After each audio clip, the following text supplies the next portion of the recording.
بسم اللہ الرحمن الرحیم۔ میرا نام فضیلہ صابر ہے۔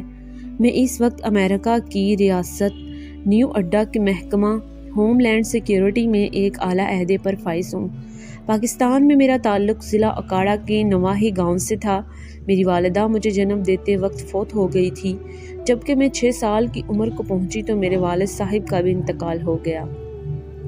جب میرے والد محترم فوت ہوئے تو میرا بڑا بھائی 11 یا 12 برس کا تھا، اور یقین کریں میرے بھائی نے مجھے یتیمی کا احساس نہیں ہونے دیا۔ میرے بھائی نے والد صاحب کے انتقال کے بعد خود پڑھائی چھوڑ دی اور میری تعلیم کا سلسلہ جاری رکھا۔ والدین کی وفات کے بعد جب ہم بالکل یتیم ہو گئے تو 10-12 دن پھپھو نے ہمیں کھانا پینا دیا اور اپنے گھر میں رکھا۔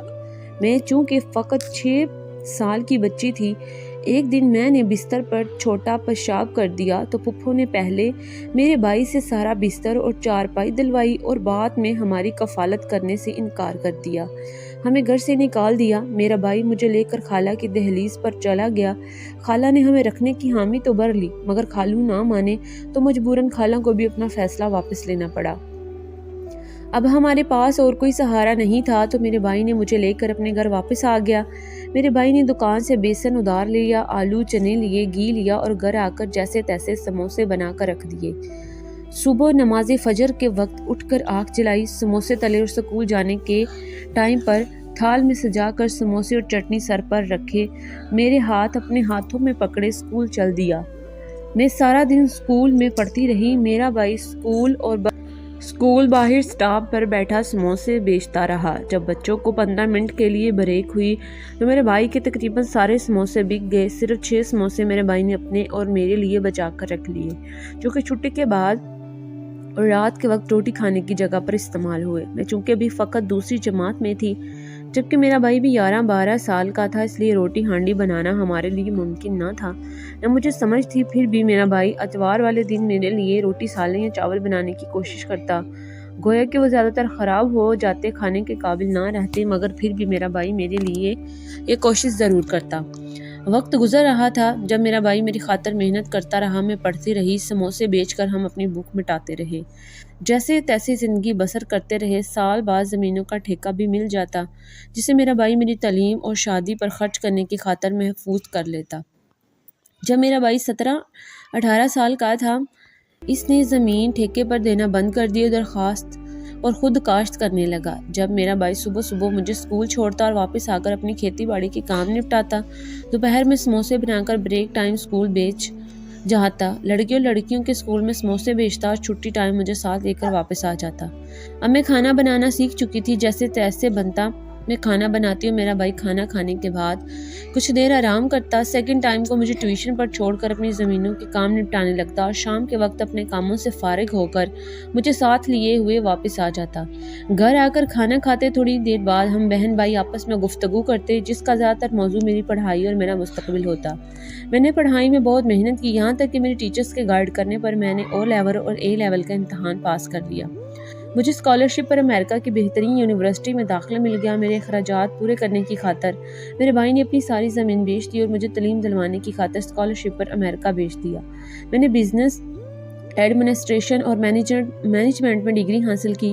میری محنت اور قابلیت کو دیکھتے ہوئے مجھے امریکہ میں ہی ہوم لینڈ سیکیورٹی مینجمنٹ کی ملازمت کی آفر دی گئی، جو میں نے بخوشی قبول کر لی۔ البتہ جیسے ہی میں نے ملازمت شروع کی، میرا رابطہ بھائی سے بہت کم ہو گیا، یہاں تک کہ میرے بھائی نے مجھے اپنی شادی کے متعلق بتایا تو بھائی کی شادی پر جانا تو دور کی بات، مجھے تو بھائی کی شادی والی تاریخ بھی یاد نہ رہی۔ اس باوجود میرے بھائی نے مجھ سے کوئی شکوہ نہ کیا اور مجھے ترقی کی دعائیں دیتا رہا، یہاں تک میں نے اپنی سوسائٹی میں رہنے والی پاکستانی فیملی کے لڑکے طلال سے شادی کر لی۔ طلال کا تعلق فیصل آباد سے تھا۔ میں نے شادی کے لیے بھائی سے پوچھا تک نہ، بلکہ شادی کے بعد بھی بھائی کو بتانا گوارا نہ کیا۔ شادی کے بعد میں طلال کے ساتھ فیصل آباد اس کے گھر گئی تو اچانک اسے کچھ پیسوں کی ضرورت پڑی۔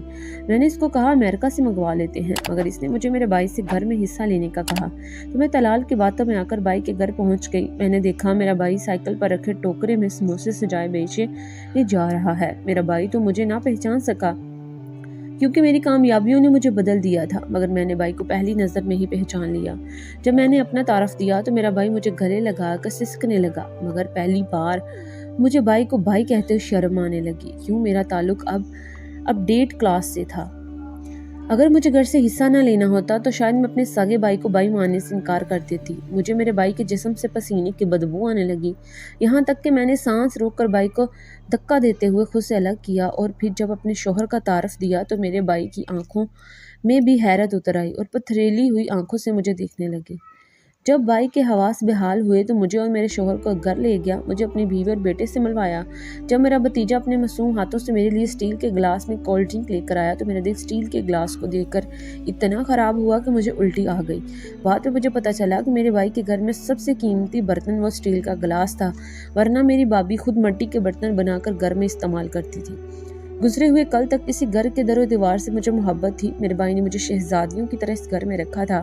امریکہ جانے سے پہلے میرے لیے یہ گھر نہیں بلکہ محل تھا، اور آج مجھے اسی گھر سے گھن آ رہی تھی۔ البتہ میرے کمرے میں میری چارپائی پر بہترین بستر لگا ہوا تھا۔ میرا بھائی ہر وقت ہر حال میں میرا بیڈ اور بستر ٹھیک رکھتا تھا تاکہ کسی بھی وقت میری بہن آئے تو اسے آرام کرنے میں انتظار نہ کرنا پڑے۔ جب مجھ سے ہوئی میرا شوہر سمجھ گیا، میرا شوہر میری کیفیت سمجھ گیا تھا۔ اس نے فوراً میرے بھائی سے مدعے کی بات کی، گھر سے ہی میرا حصہ الگ کرنے کا کہا۔ میرا بھائی میرے شوہر کی بات سن کر طیش میں آ گیا اور کہا، میں نے اپنا سب کچھ بہن پر قربان کر دیا، تم کون ہوتے ہو گھر سے حصہ مانگنے والے؟ اور ساتھ ہی بڑے مان سے میری طرف دیکھتے ہوئے کہا، میری بہن کو میری مجبوریوں کا پتہ ہے، وہ کبھی بھی مجھے گھر سے بے گھر نہیں کرے گی۔ میرے بھائی کی آنکھوں میں میرے لیے مان تھا جو میں نے یہ کہتے ہوئے توڑ دیا، میں نے اپنے شوہر کے ساتھ ہوں اور اپنا حصہ لینے آئی ہوں۔ میرے بھائی نے مجھے صاف صاف کہہ دیا، میں نے ساری زمین بیچ کر تمہاری پڑھائی پر لگا دی ہے، اب گھر میں تمہارا کوئی حصہ نہیں۔ تو میں واپس آ گئی اور اپنے شوہر کے کہنے پر بھائی پر بٹوارے کا کیس کر دیا۔ مل ملا کے ہم نے جلد فیصلہ کروا لیا، کیونکہ پاکستانی قانون میں امریکن ناصر کے سامنے پاکستان لوگوں کی اوقات آوارہ کتوں سے بھی کم تھی۔ پولیس کی مدد سے گھر خالی ہو گیا اور بچ گیا، اپنا حصہ وصول کیا، باقی بھائی کو پیسے دیے اور امریکہ واپس آ گئی۔ امریکہ آ کر میں اپنے روزمرہ کے کاموں میں مصروف ہو گئی۔ اسی دوران اللہ تعالیٰ نے مجھے ایک بیٹی سے نوازا، جبکہ دوسری طرف میرا بھائی جسے میں نے گھر سے بے گھر کر دیا، وہ کرائے کے گھر میں رہائش پذیر تھا۔ اس کے بیٹے کو کینسر ہو گیا۔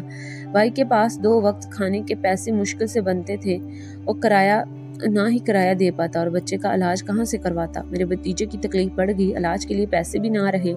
دوسری طرف سے 3 ماہ کے گھر کا کرایہ ادا نہ کرنے کی وجہ سے میرے بھائی کو مالک مکان نے مکان سے باہر نکال دیا۔ میرا بھائی باقی سب کچھ برداشت کر گیا مگر اپنے بیٹے کی تکلیف برداشت نہ کر سکا۔ میرے بھائی نے اپنی بیوی کو اس کی رضامندی سے طلاق دے دی۔ میرے بھتیجے کا کینسر پھٹ گیا، بلکہ زخم بیرونی جلد پر بن گئے اور اس میں کیڑے پڑ گئے۔ میرے بھائی کے پاس علاج کے پیسے نہیں تھے۔ بقول لوگوں کہ میرا بھتیجا جب کیڑوں کے کاٹنے کی تکلیف برداشت نہ کر سکتا اور روتا تو میرا بھائی میرے بھتیجے کے زخم میں پٹرول ڈال دیتا، جس طرح کتوں کے زخم میں ڈالا جاتا ہے۔ جب میرے بھتیجے کا زخم پھیلتا ہی گیا تو میرے بھائی اپنے بیٹے کو سسک کر مرتا نہ دیکھ سکا اور خود اپنے ہاتھوں سے قتل کر دیا، خود گرفتاری دے دی اور آج کل جیل میں ہے۔